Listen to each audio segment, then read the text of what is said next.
Hello, and welcome to the Mirrored Muse podcast, a sanctuary for the soul and a spark for the revolutionary spirit, where our truth is always reflected, our radiance remembered, and our spirit set free. I'm your host, Whitney Amber, and together we'll journey into the depths of what it means to awaken, embody, and expand as the muse of our own life. Through soulful storytelling, raw reflections, guided practices, and revolutionary conversations, this podcast is here to truly meet you in your own becoming. So let's take a deep breath, soften our edges. It's time to step into the mirror. This is your invitation to rise. Hey, beautiful soul. Welcome back to the Mirrored Muse, a space where we reflect, remember, and rise, even when we're not sure where we're rising to. And trust me, today's episode is not wrapped in a bow. There's no neat resolution or a 5-step framework, just a moment, a heartbeat, a very naked reflection of a truth that's been pulsing deep inside me, one I haven't wanted to share until I had, the promise, the outcome, the end result. So trust me, being in quite literally the city of love, I wholeheartedly wanted to continue our conversation of love for several episodes while being here. That feels cozy, divinely timed, and beautiful. But unfortunately, guys, my team of light is not vibing with that. And basically, during these last 3 weeks that you haven't heard from me, I now realize that I've been fully resisting just saying what I've been deeply prompted to share with you in the following minutes because it just feels too honest, too foreshadowy, too real.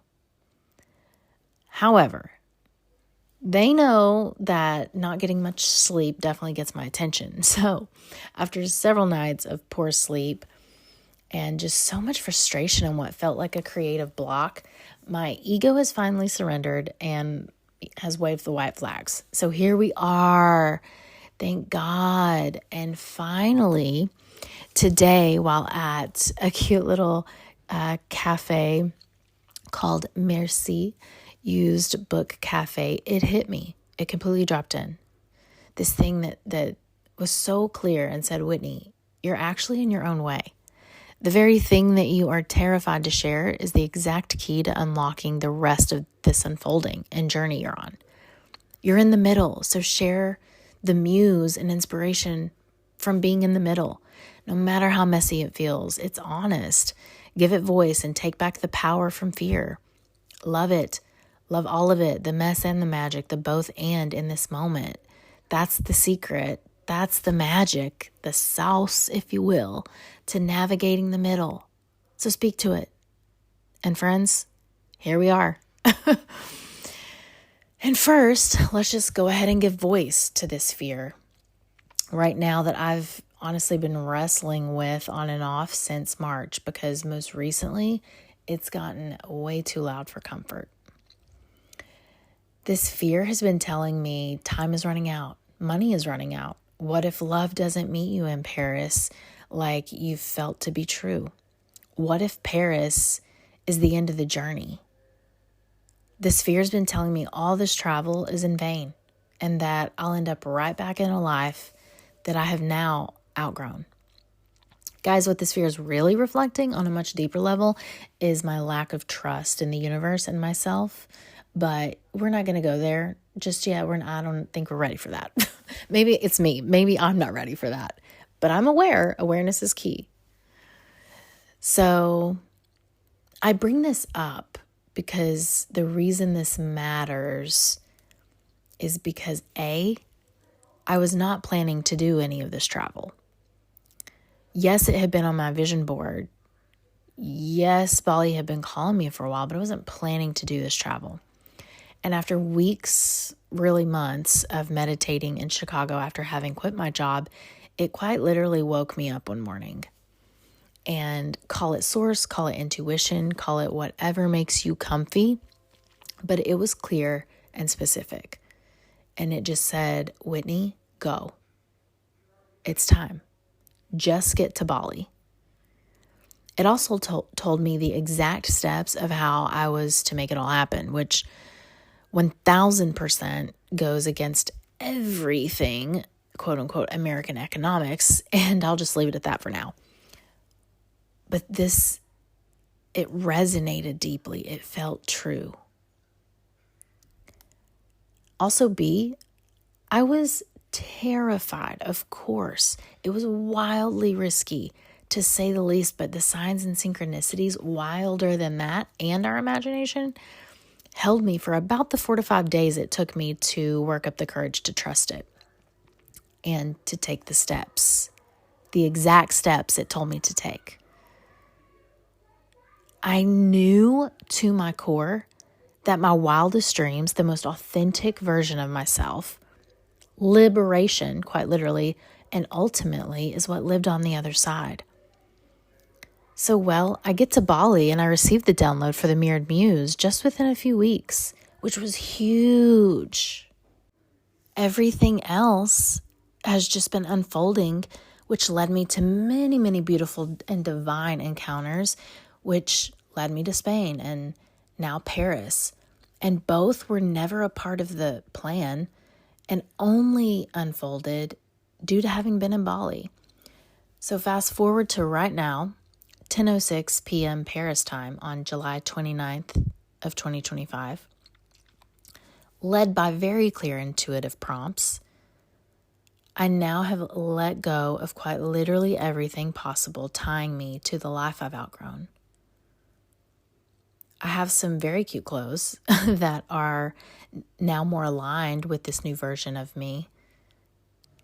Now, counting this one, we have 7 recorded episodes of the podcast that didn't exist a couple months ago, and a very big, dreamy, impactful vision for the Mirrored Muse that reaches well beyond just a podcast.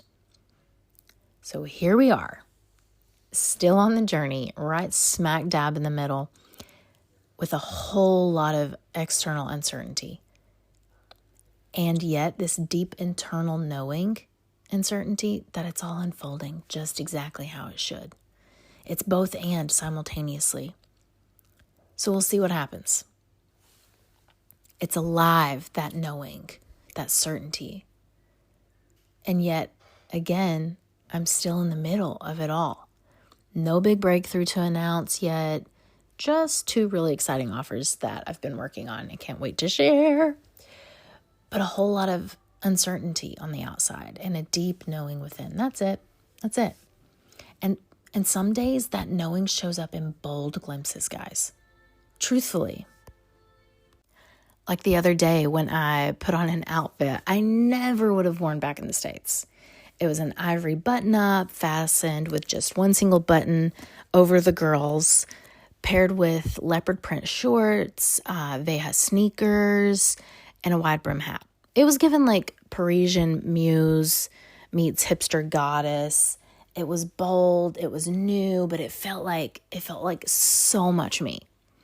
So I stepped out with Peace Don't Come for Free playing in one ear. The sun came out. I felt magnetic.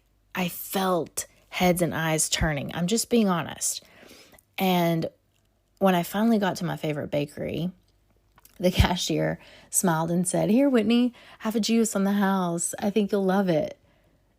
And I just stood there, juice in hand, bag full of all the goodies, my heart so freaking full, realizing that something had shifted. I wasn't just glowing. I felt like I was radiating and quite literally magnetizing abundance. And you may laugh because that seems small, but that's how it starts. And then 2 or 3 nights ago, I was feeling so restless, just frustrated, like fragments of anger trapped in my body. That's the best way I know how to describe it. Just totally spiraling. So I decided to take a shower, and somewhere around midnight, I was like, you know what? Yeah, I just need a shower and move my body. which moving my body always results in dancing, always. So I turn on the same song, Peace Don't Come for Free, which is by Hannah Everhart with Songhouse, by the way, a total soul anthem. I'll post it to my story so you guys can tune in and see if you like it. But I turned that on repeat. Lit a candle because we a double fire sign and we need that flame, you know what I'm saying? And began to move with the music in front of the mirror. This is something I often do. I don't think I've shared this with you at this point, but anytime I dance at home, it's always in front of a mirror. I've always done that, even as a kid. So old habits die hard, you know. But it's a beautiful one, so we're going to keep it. So I'm dancing in front of the mirror, and sometimes the movements were soft and sensual. Sometimes they were wild and sharp, just flowing with whatever comes. And I literally felt every lyric of the song. And just like that, a vision came, dropped right in. I saw the main room of a home in the south of France, surrounded by lavender fields, so many windows, so much natural light. And I saw myself preparing the space and final details before the women were to arrive at this home for what seemed to be a retreat that I was leading. The details, guys, were so intricate. They were many. So I just let the vision come. I let it play out like this beautiful movie scene in my mind, and then quickly ran over to my journal on the couch to write them all down. And there I sat on the couch in complete awe and gratitude, having felt the realness of it all, like it had just happened.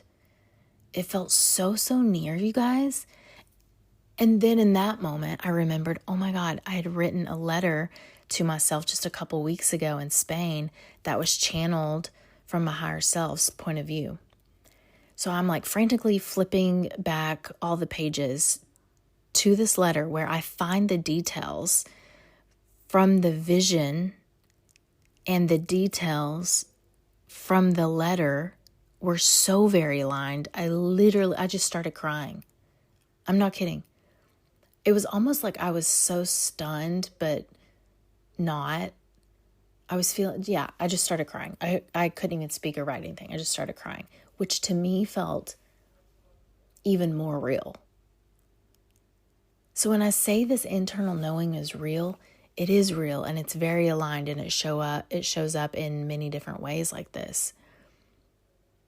Yet still the spiral returns. What if I run out of money? What if I end up back home with $0 as the girl who once dreamed too big and flew too far? What if people laugh instead of listen? But then there's this other voice, quietly but steady, that's aligned in these glimpses that show up. And that voice says, Whitney, what if the mirrored muse is necessary and about to really take off? And actually, you are going to host retreats in the south of France in a mansion surrounded by lavender fields. And it's going to be wildly alchemical and transformative. This voice also says, what if the mirrored muse isn't just a brand? It's a movement. It's a cultural ripple, a revolution of reflection. This voice feels like the knowing without the evidence of the knowing. You know what I'm saying? I hope this is making sense, and I hope I can, oh my God, I hope I'm articulating this the way it feels, because it feels just as probably chaotic as it sounds. But I can tell you one thing I know for certain right now in this very moment is the same source, intuition, knowing, call it what you want, that prompted my March departure has led me to Paris for a reason. I know that. A reason I can feel, even if I can't yet name it or hold it in my hands. And the only thing I know for certain is this: it didn't lead me here just to let me go. I know this to my core. And yet the fear has been very loud, louder than usual, turning each passing day into an invisible countdown, telling me that time is slipping, my Parisian days are limited, and that maybe I won't get the ending I hoped for. It's created this mental hourglass, making me feel like every moment here is fleeting, as if I have to rush, grasp, prove before it's too late. That's how powerful fear is. So then, when I try, because it is effort to lean back into the love, my heart, she whispers something totally different. Something truer, something deeper, something that really steadies it just grounds me. And those whispers, my heart, she recognizes Paris, not as a stop along the journey, but as home. Don't tell mom, mom's going to freak out, but it's true. It feels like home here, where it all begins again and where I'll return again and again.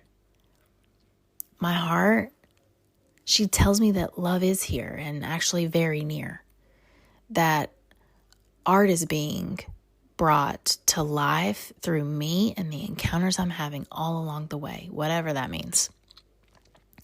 That what's happening right now is not in vain. It's necessary. It's divinely coordinated. It's conscious choreography, and it's deeply alive, even if I don't have the outcome to show for it yet. This is the part of the journey most people skip over completely, or at least until the outcome is achieved and the success story is there and built on the foundation of this whole messy middle, right? It's the part we edit out. It is the in-between. Because I cannot separate the muse from the mirror right now. I don't feel like I'm alone in this either. I feel like there are lots of, especially creators and artists, but humans in general, feeling this deep within. Also questioning the very knowing that lives within us.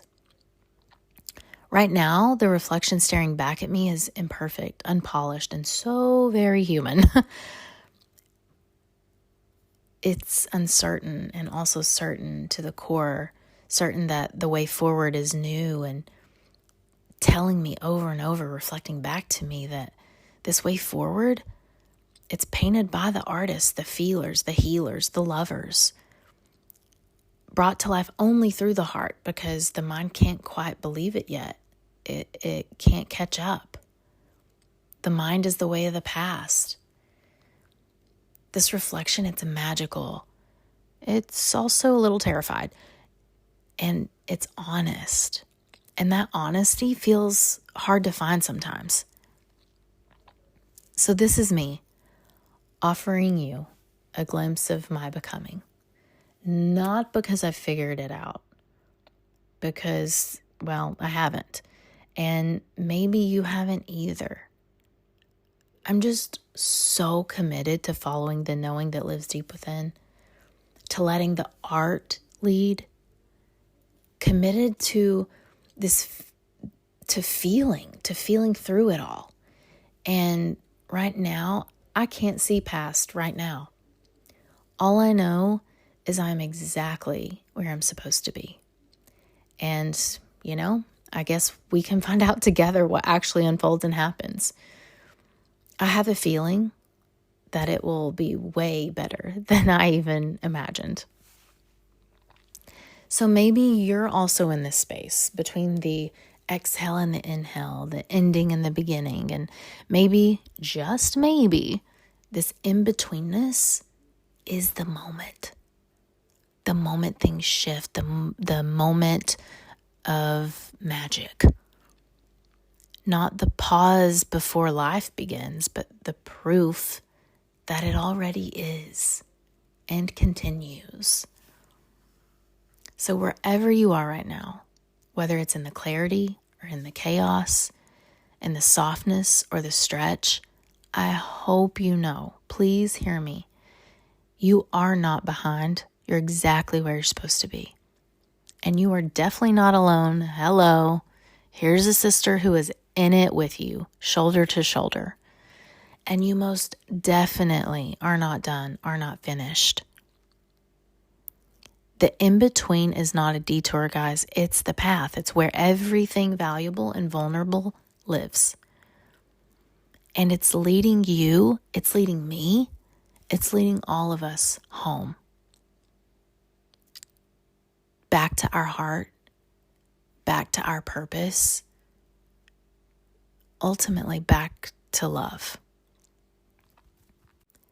And home, however you define that, coming back to ourselves and our center and the truth, that's where our wildest dreams and desires live. That's where and when our intuition or source, that is where this voice becomes more alive and louder than the noise, louder than the fear. So I share this with you sweating profusely, let me just tell you, because it just feels, it doesn't feel sexy. It doesn't feel successful. It feels a whole lot of other things though. But it's true. And we don't need another opinion or influencer. We need inspiration. And I guess I'm just trying to tell you that inspiration, well, sometimes it's messy. And it can only be found by following these wild, risky, intuitive prompts. I don't know. I guess in the coming days we will find out. So, hey, I'm Whitney Amber, and this is the Mirrored Muse, where we don't wait for the bow to speak our truth. We speak from the middle, from the heart, and we reflect the real. We rise together, one breath, one breakthrough at a time. So thank you so much for listening and trusting me with your time, for joining this moment, this mirror and movement of remembering. Guys, if this episode moved or sparked something within you, please, I would be so honored and jazzed if you would share it. Definitely leave a comment or a review, and please invite friends into the conversation. Also, we have a couple new offerings to share with you soon, coming from the Mirrored Muse. I'm so excited about this. However, for now, you can find more reflections, resources, and community on our Instagram page at the Mirrored Muse. So be sure to give us a follow to stay in the know. And until next time, stay wild, stay soft, and never forget, you are the Muse.